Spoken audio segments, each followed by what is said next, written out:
جن لوگوں کے گھروں میں یہ عمل ہوتا ہے ان کے ہاں ہمیشہ بیٹا ہی پیدا ہوتا ہے۔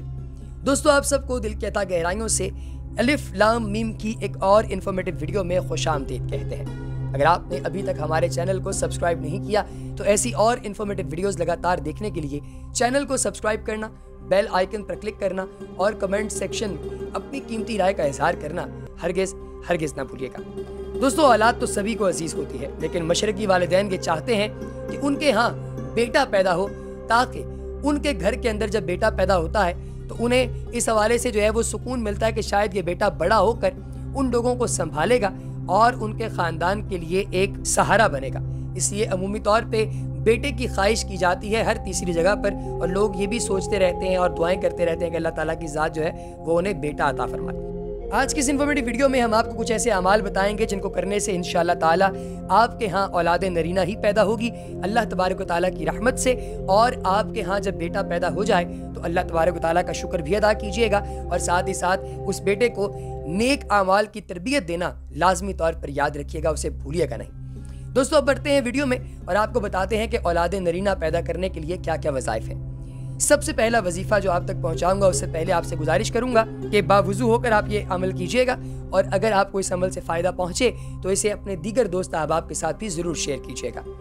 سب سے پہلا عمل ہے سورہ محمد روزانہ پڑھنا اپنی مراد کے حصول تک۔ دوستو، اگر آپ اپنے بیٹے پیدا ہونے تک لگاتار سورہ محمد پڑھتے رہیں اور اس کے بعد بھی اگر پڑھتے رہیں تو اللہ پاک کی ذات کا خصوصی فضل و کرم ہوگا۔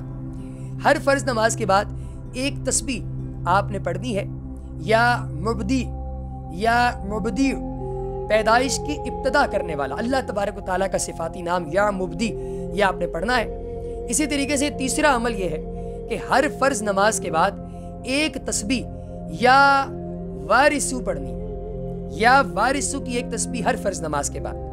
اسی طریقے سے ہر فرض نماز کے بعد ایک تسبیح یا اولو پڑھیں۔ یہ اعمال مراد کے حصول تک آپ نے پڑھتے رہنا ہے۔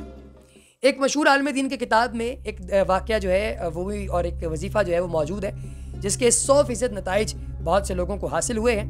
آپ بھی کیجئے، انشاءاللہ تعالیٰ اللہ پاک کی ذات اپنا فضل و کرم کرے گی۔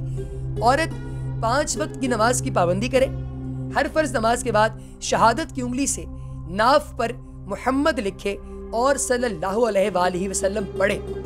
ہر فرض نماز کے بعد 7 مرتبہ لکھنا ہے اور منہ سے درود پڑھنا ہے۔ بزرگان دین فرماتے ہیں کہ جو کوئی مغرب کی نماز کے بعد 2 نفل جس مہم کے لیے پڑھے گا وہ ضرور کامیاب ہوگا۔ بعد نماز مغرب 2 رکعت نماز صلاۃ الحاجات پڑھیں، ہر رکعت میں 3 مرتبہ سورہ اخلاص پڑھیں، سلام کے بعد 3 مرتبہ درود ابراہیمی پڑھیں، اور اس کا ثواب نبی پاک علیہ الصلوۃ والسلام اور ان کے اہل بیت حضرت فاطمہ الزہرا سلام اللہ علیہا، حضرت علی رضی اللہ تعالی عنہ، حضرت امام حسن اور حضرت امام حسین رضی اللہ تعالی عنہ کی ارواح کو آپ پہنچائیں، اور ان عظیم ہستیوں کے طفیل اور وسیلے سے اولاد نرینہ کے لیے دعا کریں۔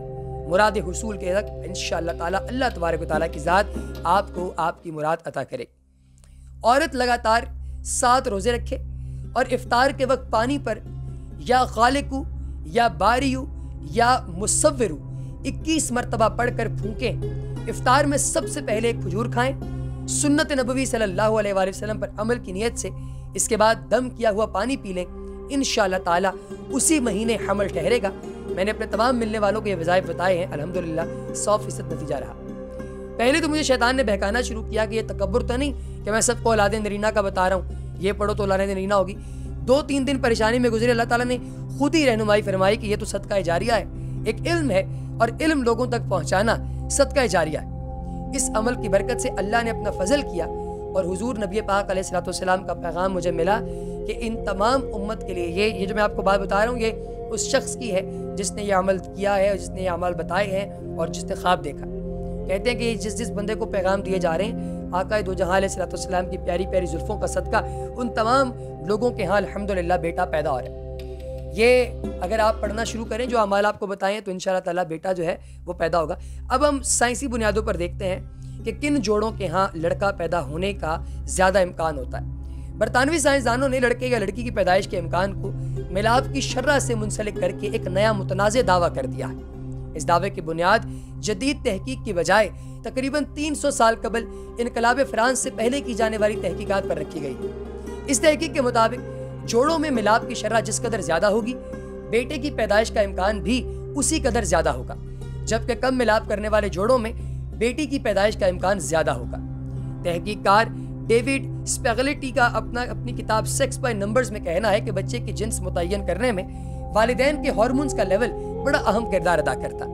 عام طور پر خواتین میں بیضہ بننے سے 2 دن قبل کا وقت بھرپور زرخیزی کا وقت ہوتا ہے اور اس دوران حمل کی شرح بھی سب سے زیادہ ہوتی ہے، لیکن کثرت ملاپ کی وجہ سے ان ایام سے پہلے بھی حمل ممکن ہے۔ اس نظریے کی بنیاد پر ماہرین نے دعویٰ کیا ہے کہ بکثرت ملاپ کرنے والے جوڑوں میں سلسلہ ایام کے ہارمون کی کثرت والے مرحلے میں حمل کی شرح بڑھ جاتی ہے اور اس مرحلے میں حمل کی صورت میں پیدائش جو ہوتی ہے بیٹے کی، اس کے امکانات زیادہ ہوتے ہیں۔ ماہرین نے اس نظریے کے ثبوت کے طور پر حوالہ دیا ہے کہ جنگوں کے دوران اور جنگوں کے بعد لڑکوں کی پیدائش میں اضافہ ہو جاتا ہے اور اس کی وجہ یہ بیان کی گئی ہے کہ نسبتاً مختصر عرصہ دستیاب ہونے کی وجہ سے بکثرت ملاپ کیا جاتا ہے اور یوں ہارمونز کی کثرت کے مرحلے میں حمل کی شرح بڑھ جاتی ہے جو لڑکوں کی پیدائش پر منتج ہوتی ہے۔ اسی طرح خراب معاشی اور سیاسی حالات کے دوران جوڑوں کی ملاپ کی شرح میں کمی آ جاتی ہے اور اس کے نتیجے میں لڑکیوں کی پیدائش میں اضافہ ہو جاتا ہے۔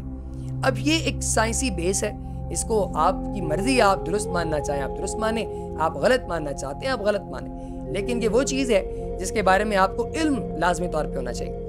اچھا دوستو، ایک اور میں چیز آپ کو بتاتا چلوں یہاں پہ کہ اکثر اوقات ہمارے اس غلیظ معاشرے کے اندر کچھ لوگ ایسے بھی ہیں جو عورت پر ساری ذمہ داری ڈال دیتے ہیں۔ کس چیز کی ذمہ داری؟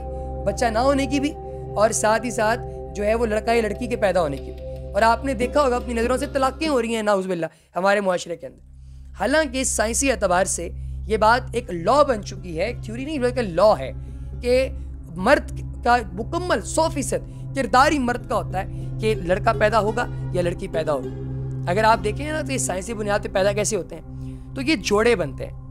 عورت کی طرف سے جوڑا آتا ہے کروموسومز کا، اس کا نام ہوتا ہے XX، اور جو لڑکے کی طرف سے جوڑا آتا ہے اس کا نام ہوتا ہے XY، ٹھیک ہے۔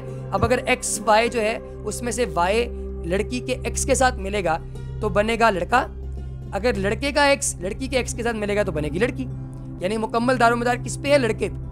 اب لڑکا اور لڑکی کا جب مباشرت کا معاملہ ہو جاتا ہے تو اس کے بعد اگر لڑکے کے Y کے اندر اتنی طاقت ہے کہ وہ لڑکی کے X کروموسوم سے مل جائے تو لڑکے کی پیدائش ہو جاتی ہے، اور اگر لڑکے کا X جو ہے وہ لڑکی کے X کروموسوم کے ساتھ ملے تو لڑکی پیدا ہوتی ہے۔ لہٰذا یہ بات پتہ ہونی چاہیے کہ اس میں مکمل ہاتھ مکمل کام جو ہے وہ لڑکے کا، تو عورتوں کے اوپر اس کی ذمہ داری ڈالنی انتہائی بھونڈی حرکت ہے جو اکثر اوقات پاکستانی معاشرے میں ہو رہی ہوتی ہے۔ اللہ تبارک و تعالیٰ عمل کرنے کی توفیق اور ہمت عطا فرمائے۔